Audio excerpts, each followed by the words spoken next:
The comment you refer to, I believe, comes from a 2005 speech that Putin delivered to the Russian politicians. And what he said was that the collapse of the Soviet Union was one of the greatest calamities in modern history. Not the greatest. There's a lot of people that misrepresent this. One of the greatest. But then he explained it. Because overnight, tens of millions of Russians were without a home, were without anything. They were homeless.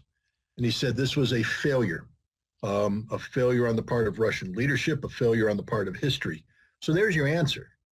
He gave this statement in 2005, 6 years into his presidency. And it was commenting on the fact that the collapse of the Soviet Union disenfranchised tens of millions of Russians, Russian-speaking people, ethnic Russians who no longer had a homeland. And they were oftentimes found residing in countries that didn't want them there, that were resentful. 1 minute, they're part of the Soviet Union. The next minute, they're nothing.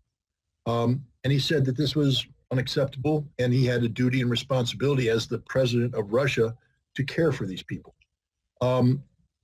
And when you talk, you say, well, why would he say that the collapse of the Soviet Union was a calamity? Vladimir Putin's made it clear that he's no fan of Soviet authority.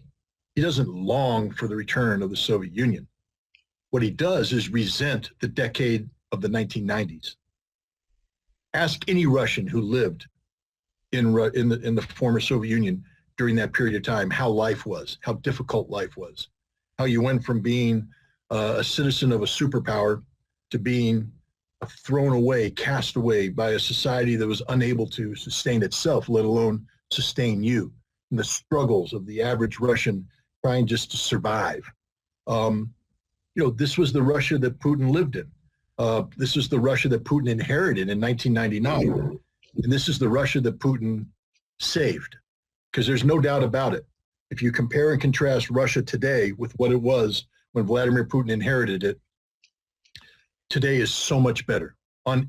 You can't find a single, I challenge anybody, a single measurement that says, no, Russia was better off in 1999 than it is today.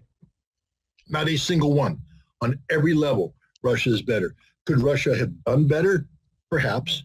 But remember that Putin has been opposed by the West from almost day one. They didn't want a strong Russian leader. They wanted a weak Russian leader like Boris Yeltsin.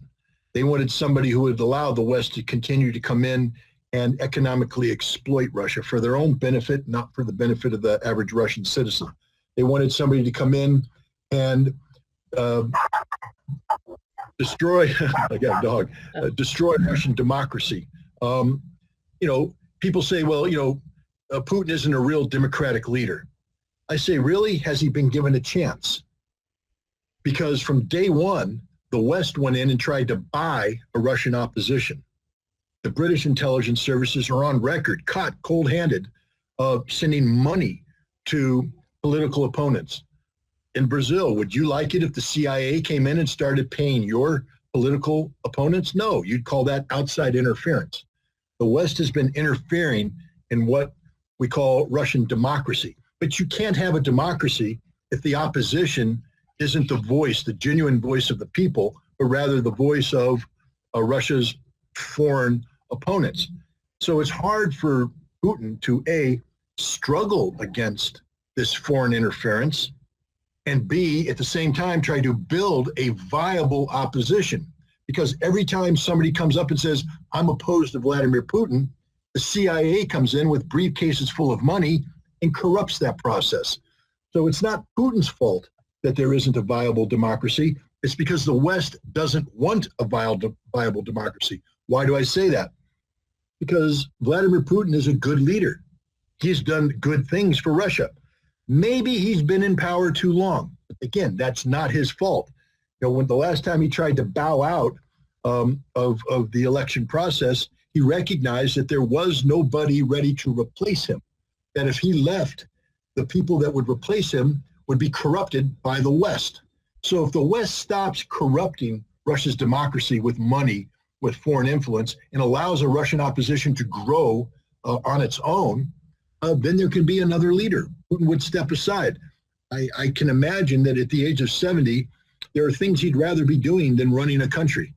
I think he'd rather be pensioner, enjoying retirement, fishing, riding horseback shirtless, doing things that Putin does. But instead, he is condemned to govern a country that has no viable political alternative to him, not because he is suppressing it, but because the West is corrupting it.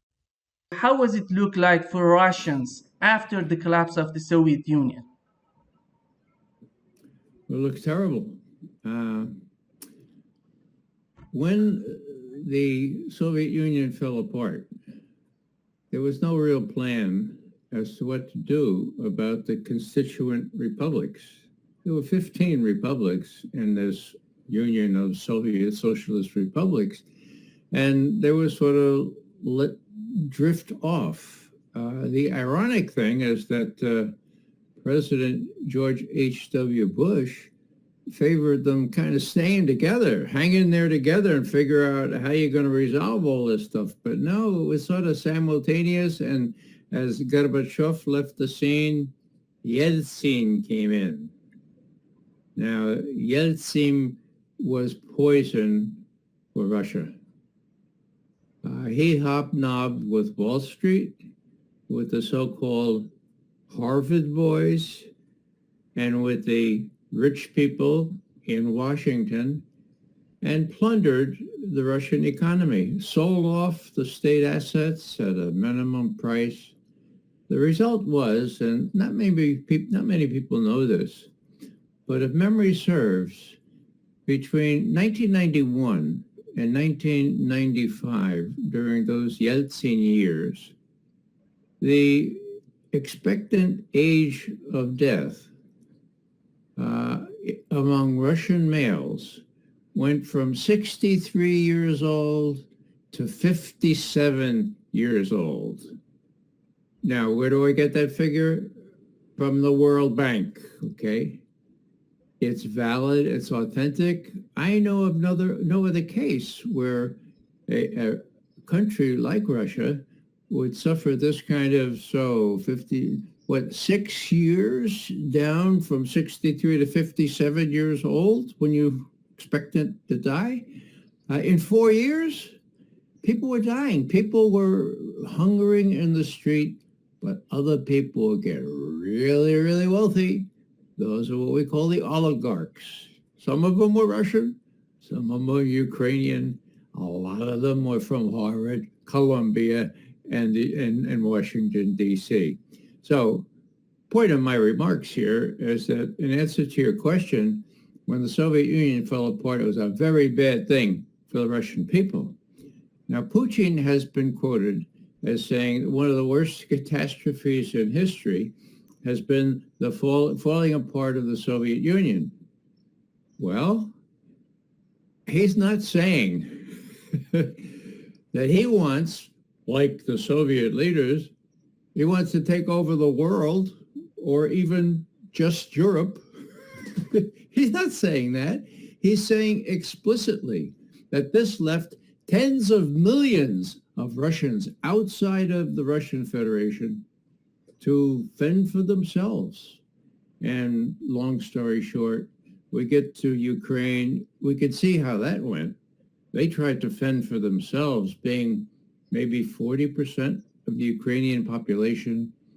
When the West came in, the U.S. particularly, staged a coup in Kiev in February 2014 and marginalized the Russian-speaking population, and worst of all said, let's join NATO, a direct threat, an existential threat to how Putin and the Russian leaders look at the danger from the West. And we know that you have been an advisor to Mikhail Gorbachev and Boris Yeltsin. I wanted to know, how was it look like economically in Russia in those days? Well, at the end of the 1980s, the Soviet Union was in a state of decay and really a state of collapse. The command system wasn't a good system after all, so the Soviet command economy could fight a war, could develop a military industrial complex, but could not really develop a civilian economy. And this was felt in the 1970s and the 1980s. Then in the 1980s, several things happened. Gorbachev eased up on the political control, so he started to open up the harsh system and democratize. But in a command economy, that meant that there were no commands anymore. And so the command economy was not functioning, but there was no market economy. So things started to really get into disarray. A second thing that happened was that world oil prices fell. Russia was a petrostate. The Soviet Union was a petrostate. And so with the fall of oil prices, Gorbachev kind of walked into an even deeper economic crisis. And then the third thing that happened was that he borrowed on international markets. This is familiar for Brazil also, for a few years trying to close the gaps that had opened up. And by 1990, you had a failed economy, a collapsed command system, a government without revenues, and a debt crisis. And Russia was starting to enter a kind of full-fledged economic collapse. And it wasn't completely unlike, say, Brazil's crisis in the 1980s or similar kinds of events, but it was worse because it was after 75 years of the Bolshevik system, and it was not an effective economy. I came in at that moment saying, okay, let's try to figure out a way out of this mess. And my main advice, which I had given in Poland starting in 1989, was make internal reforms, but at the same time, let's get help from the international system, from the United States, from Europe, from the international institutions, so that this period is at least cushioned so that it doesn't go into a full-fledged financial crisis. But all of those recommendations were rejected basically by the White House because the U.S. was not really interested in helping the Soviet Union, certainly not. It wasn't interested in even helping Russia after the end of the Soviet Union. It was interested in a U.S.-led unipolar world. So nobody wanted to make any major effort to help cushion the collapse that was underway in Russia. So I tried for 2 years to convince the White House, the IMF, Brussels, you got to do something different. You have to help. But it was useless. And in the end, I resigned in 1993, feeling that Russia was going into a deeper spiral of crisis, which indeed it did. We have an economist, Professor Jeffrey Sachs. He was talking about the collapse of the Soviet Union, and he said something interesting for me. And he said that right after the collapse of the Soviet Union, he was there to collaborate to collaborate with Gorbachev. United States wanted to help the countries that were part of the Soviet Union to help them economically. He said he was there. He suggested many plans for Poland and Russia. And all of his plans that included financial aid from United States were accepted for Poland, but all of them were rejected for Russia. Why it was like this at that moment? Well, before that, we have to back up just a little bit. Ronald Reagan came into power as the American president on a very strong anti-communist, anti-Soviet Union platform. In fact, he called the Soviet Union the evil empire. And he used this platform to justify the rebuilding of the American military, both in terms of conventional power in Europe, but also our strategic nuclear capabilities, and indeed our intermediate range nuclear force, the Pershing II missile, the ground launched cruise missile, et cetera, came into being under Reagan. Reagan's administration was staffed with people who mirrored this approach, a very anti-Soviet approach, anti-communist approach. Even when Ronald Reagan finally had a moment of visionary insight and decided that to save the world, it might be a good idea to get rid of some of the most dangerous nuclear weapons in existence, and worked with Mikhail Gorbachev to sign the Intermediate Nuclear Forces Treaty, INF Treaty. They signed it in December of 1987. We're coming up on the 35th anniversary of that this December. His decision to do this was not extremely popular amongst the conservatives. I can say without a shadow of doubt that George Herbert Walker Bush, his vice president, was not happy about this. And many of the people that advised George Herbert Walker Bush were not happy about this. The reason why I bring that up is the implementation of the INF Treaty began in July of 1988. 1 month prior, in June, Ronald Reagan visited Moscow, and he met with some Soviet students at Moscow State University. And he was asked the question, do you still view us as the evil empire? And he said, no, that's the past. I view you as friends. We can be friends. And that's what we should be working for. That's a visionary statement. But it was made by a leader who would be out of office in 6 months. We had elections coming in November of 1988. The same month that Reagan visited Moscow, Mikhail Gorbachev convened the 19th All-Party Union Conference. I know that's an eye-rolling Soviet-era type statement, but it was very important. All-Party Union conferences were very rare. The last one that had been convened had been done in 1941, June 1941, right before the German invasion of the Soviet Union. The purpose of this conference was to initiate a new revolution, a revolution that replaced communist authority with a new Soviet democracy.